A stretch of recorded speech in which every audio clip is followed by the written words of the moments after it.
जोड़ करके बिटिया पहुंचन बारी माई से कहतारी कि ए माई हमरो माई हो, हमरे मैयो के माई हो। बतावत बारी जागे जननी तू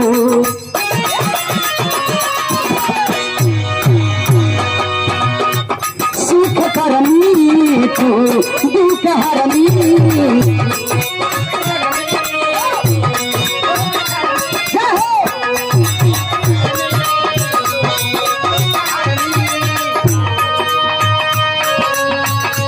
और नैना निहारो मैया रहिया तोहार,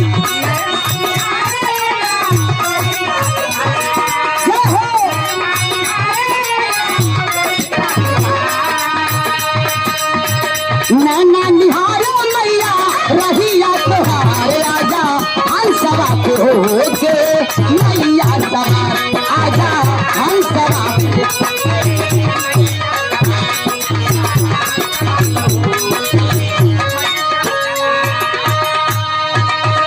बस एक लाइन में लोग कहेला माई 10 बार कहत हो, माई एक बार कहत हो। क्या बात है, माई के प्यार कबो कम ना होला।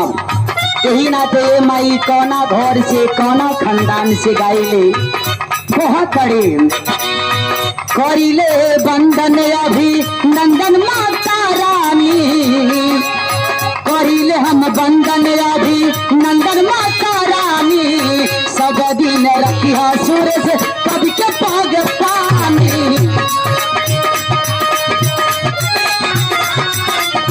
सब दिन रखिया सूरज कभी के पाग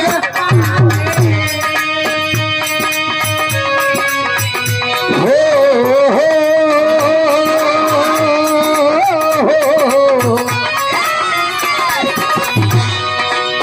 करिले हम बंदन अभिनंदन माता रानी। सब दिन रखिया सूरज कभी के पाग पानी। बिटिया सिमन पाल जो है रहिया तोहार,